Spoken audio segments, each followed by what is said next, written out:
Buongiorno a tutti.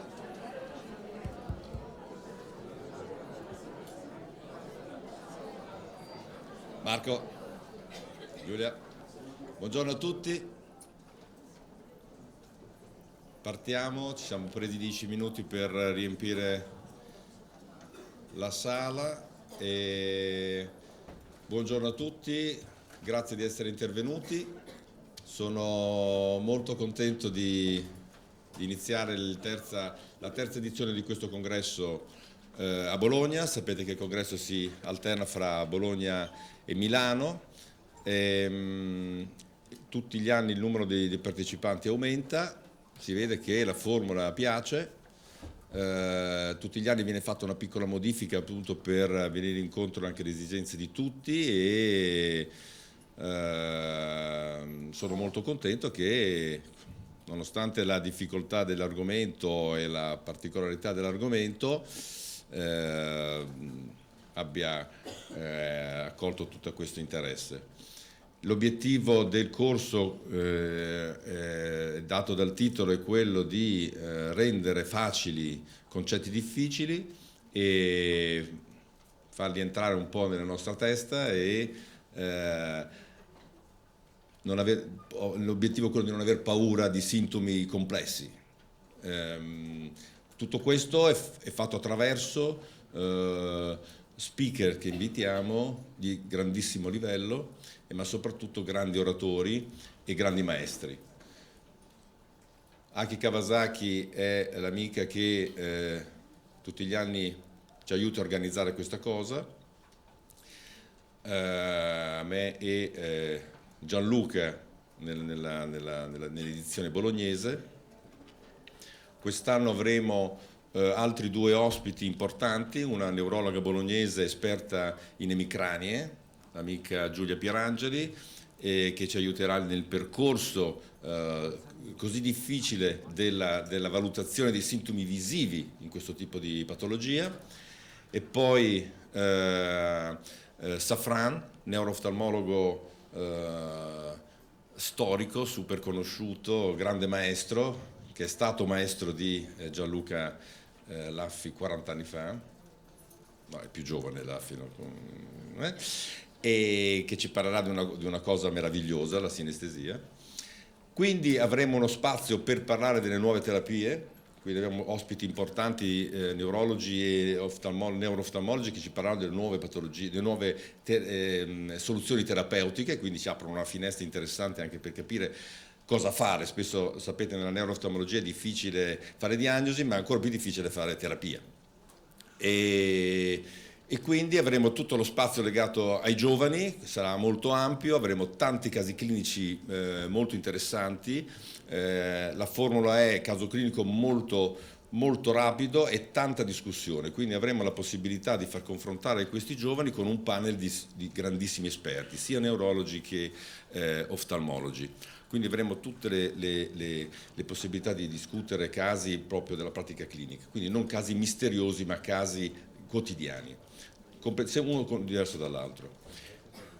Siamo in tanti, quindi fare domande forse potrebbe essere difficile, però alzate la mano, per favore fate tutte le domande che volete.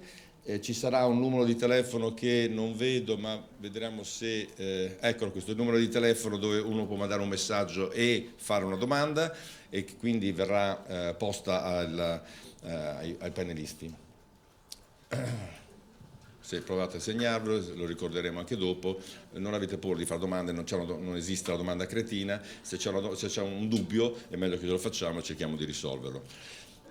Voglio ringraziare l'impegno degli sponsor, senza i quali non potremmo essere qui, perché la neuro-oftalmologia non ha tutti questi farmaci così costosi, quindi gli sponsor sono importantissimi, ma sono stati anche amici, perché solo un atto di amicizia ti porta a far fare un congresso del genere dove parli di roba, luci, colori, visioni, cioè, non so cosa ci guadagnano i poveri sponsor, però il guadagno è che ci permette di fare qualcosa di così importante. Mi sembra di aver detto tutto. e quindi vorrei partire con il primo speaker, l'amica Kawasaki. Come al solito spegnete il telefono, rilassatevi e godetevi un maestro.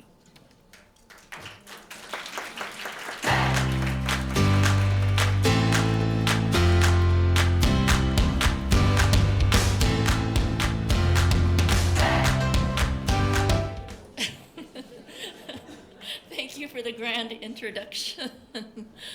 So, I'm back in Bologna, and with great pleasure to be here. It's always a wonderful chance to see familiar faces, friends, colleagues, and to talk about neuro-ophthalmology. So I thank Piero and Gianluca for asking me to participate. Now, I've been given really the challenging topic of photophobia. Photophobia, normally I can do it in 5 minutes. I'm supposed to speak for 30 minutes on photophobia.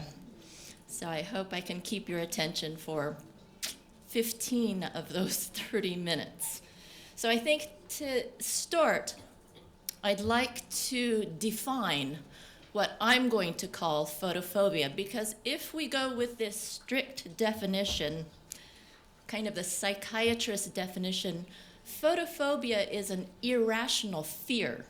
It's a fear of light, and that's not what we as ophthalmologists or neurologists think about when we use this terminology. I think we use it in a broader sense of persons who don't like light, ordinary light. So I'm going to use the definition for purposes of this talk as photophobia being equal to light aversion. In other words, this is the person for whom ordinary light will provoke a negative effect. It can be a subjective negative effect and or an objective one. Certainly we can use more specific terms like photosensitivity. So these are persons for whom light will induce a symptom or a systemic sign. So light-induced rash, skin rash, or light-induced nausea, light-induced dizziness. We call these persons photosensitive. The person with photooculodynia has light causing eye pain. And then there is light which causes visual discomfort or visual blur, and this is glare or dazzle. Now, admittedly, we all experience glare, but it's under a special condition. It's a bright, sunny day. Maybe you're sitting next to the lake, and the sun hits the lake and reflects right into your eye. That's glare, and I don't see briefly, okay? But that's a special condition. Photophobic persons who have glare under this light, under normal conditions, and that's not really quite normal. So these are the situations that we're talking about today as photophobia. Now, I think the clinical model that we all know for photophobia or light aversion is intracranial pathology. If any of you have worked in an intensive care unit, gone through neurosurgery rounds, or spent time in a neurologist's office, you know that patients with meningitis, patients with intracranial hemorrhage, patients with direct cranial trauma, they all have some degree of light aversion and photophobia, and that duration is variable. Now, in these conditions, these intracranial pathologic conditions, the photophobia is readily explained as a direct inflammation of the meninges. And just to remind you, the meninges is this multi-layer structure that covers the brain and separates it from bone. And this multi-layer meninges is very richly innervated by trigeminal sensory afferent nerves. So let's say you have a meningitis, and there's lots of bacteria and lots of inflammation, lots of white blood cells, and those things are going to directly irritate and inflame the meninges and activate those sensory nerve endings, And now you have activated the trigeminal-vascular reflex. So stay with me on this. This is a bit of neuroanatomy, but the trigeminal-vascular system is what mediates all our head pain and eye pain, okay? So this is simplistically how it works. Let's go back to our meninges and the person with meningitis. You have all these blood cells and bacteria going to irritate these sensory nerve endings of the trigeminal nerve, and it sends a message to the trigeminal ganglion. At the ganglion, it's an interesting that happens, is the ganglion sends a bidirectional signal. One signal goes back to the meninges, and it says, do something. Blood vessels, dilate, release substance P or calcitonin, C-reactive peptide, do something, and it will initiate kind of a sterile inflammatory response to try to deal with the meningitis. On the other hand, another signal is going to climb up the brainstem and synapse in the thalamic pain center. In the thalamic pain center, lots of input is coming, it's being integrated, and the final message will go to the sensory cortex of the brain,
become light aversive or photophobic. And the symptoms may sound very crazy, right? Oh, I don't like to be in light, I get so sick. That sounds a little crazy. But now we have an anatomic substrate that helps us understand that this is possible. Okay, I'd like to then talk about a certain pain syndrome that we all have seen, that we know is associated with lacrimation, nasal stuffiness, dizziness, sometimes a Horner syndrome on that side, and that is called the cluster headache syndrome. I think both ophthalmologists and neurologists see patients with cluster headache. Cluster headache, to remind you, is in a bigger category of headaches called the trigeminal autonomic cephalalgias, or simply TAC. And they all have two things. They all have unilateral pain, often around the eye, and they all have unilateral, ipsilateral autonomic symptoms like the red eye, the conjunctival injection, the lacrimation, the running nose, and sometimes a Horner syndrome. And the only reason we call them differently is because of time. If it's lasting a few minutes, we'll call it sunk. If it's maybe up to an hour, we call it paroxysmal hemicrania. If it's a couple of hours, we call it cluster, and if it's longer than that, we call it hemicrania continua. It doesn't really matter what we call it. They're all trigeminal autonomic pains, okay? So one-sided pain, one-sided autonomic symptoms. So where do those autonomic symptoms come from? Again, from a reflex that we all have, okay? We all have this trigeminal autonomic reflex. So here we are at that geniculate ganglion again, and we already said that that is a pathway that goes up to the thalamic pain center. But that is also a pathway that is going to connect to this interesting nucleus called this superior salivatory nucleus. You don't really need to remember that. You just need to know that the trigeminal autonomic reflex is going to come back to your eye and cause the conjunctival dilation, the lacrimation. It's going to stimulate lacrimation and nasal stuffiness. So what's interesting is the pain is unilateral, the autonomic signs are unilateral, but the photophobia is also unilateral, which is a bit unusual because if you think about migraineurs, they have often unilateral headache, but they certainly have bilateral photophobia. But not the TAC, not the cluster patients, they have unilateral photophobia. So once again, we're back to invoking melanopsin, okay? So the melanopsin ganglion cells are indirectly connected to that superior salivatory nucleus. So without going into great detail, it's once again activating a pathway that we know is there and discovering new connections to old pathways, and those new connections always seem to start with the melanopsin ganglion cells in the eye. So what do we know now? Well, it seems that photophobia, or this light aversion to ordinary light, is mediated by melanopsin. And it seems that the way it is connected to pain is through melanopsin direct links in the brain to autonomic centers, to pain centers that we hadn't recognized were present before. Some unanswered questions would be, for example, why do some patients with meningitis or corneal erosion, they have really, really severe photophobia, and others have mild, or some have very persistent photophobia, and others get over it? Another unanswered question is, why does someone who has a normal eye and normal intracranial structure, how does that person develop photophobia? Like, how did the pathways suddenly become sensitive? And a scenario of transient photophobia that we all know is this one, okay? Let's say you go to bed every night at 11, and every morning you wake up at 5:30. This is your regular sleep-wake habit. Now, one day you're invited to a party, and you drink a lot. Maybe you smoke the funny little cigarette, okay? And you stay up late, and you go home at 4:30 in the morning. But you still have to wake up at 5:30, okay? Well, normally, every morning, if you're following your schedule, at 5:30 when you turn on the bathroom light, you say, it's bright, and you wait a few seconds, and you open your eye and go to the shower. But if you drank too much, if you smoked some funny cigarettes, you stayed up late, you change your sleep cycle, now when you go to the bathroom, whoa, it's really bright. What happened? Did somebody come change the light bulb? No. Did somebody change your photoreceptors? No. What happened?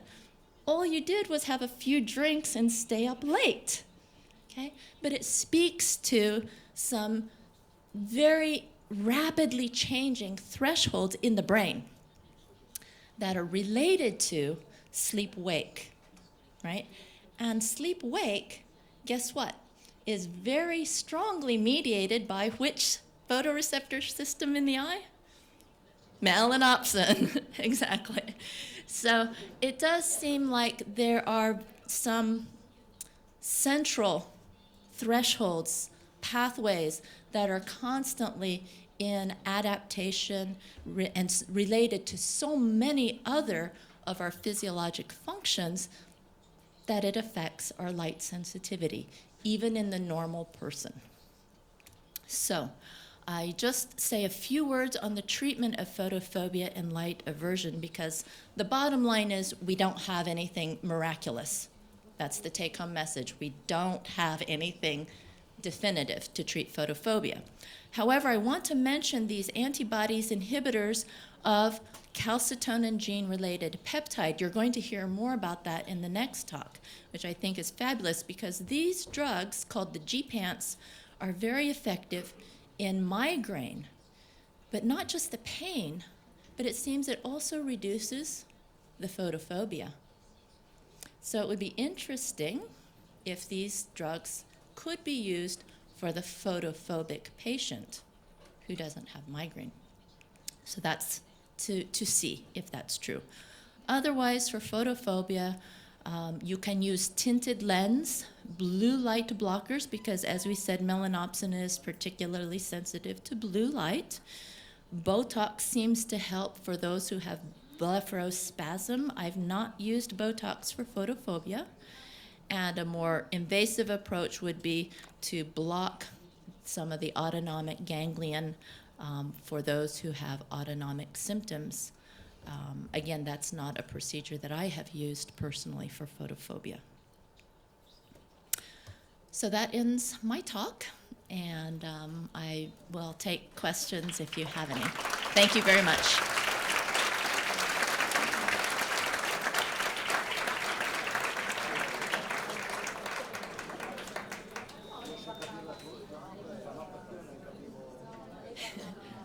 Valerio.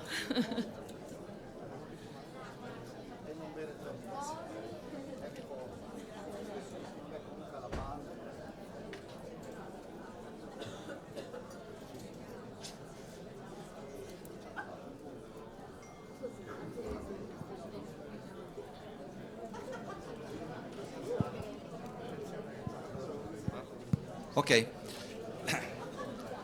So, wonderful talk, Aki, as usual.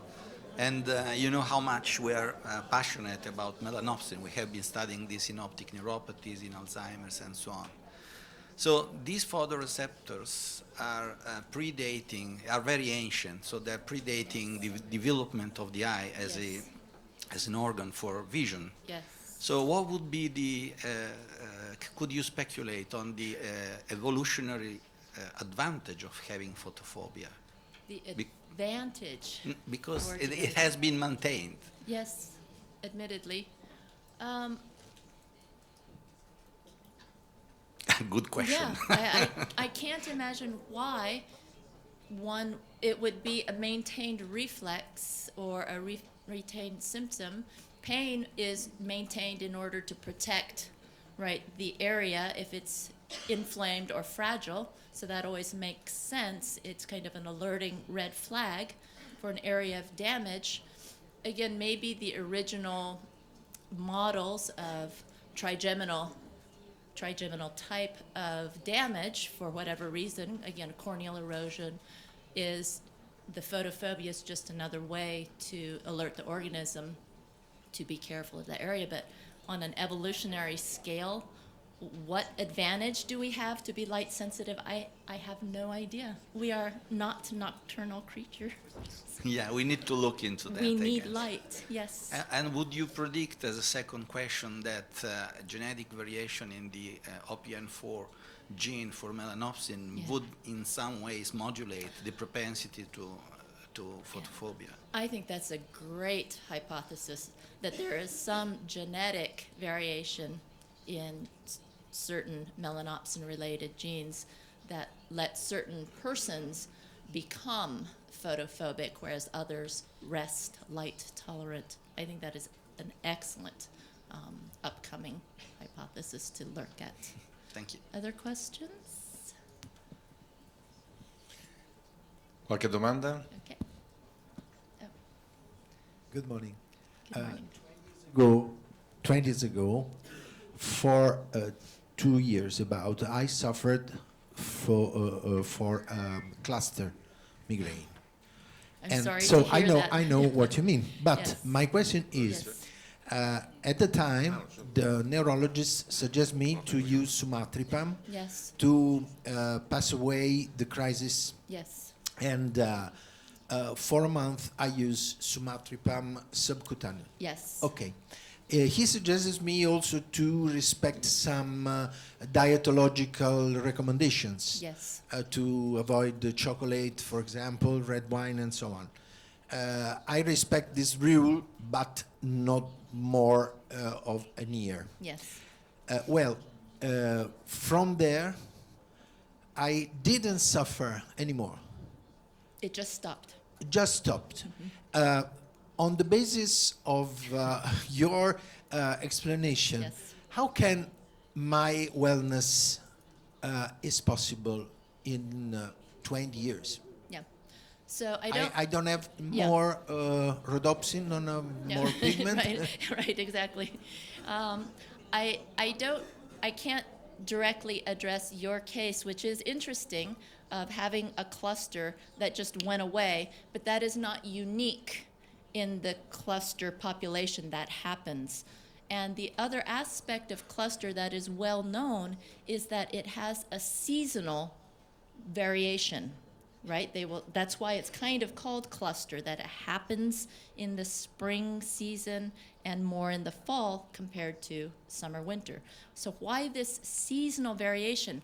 Again, it becomes interesting to speculate because it's not known, but again, melanopsin is also our photoreceptor for the temporal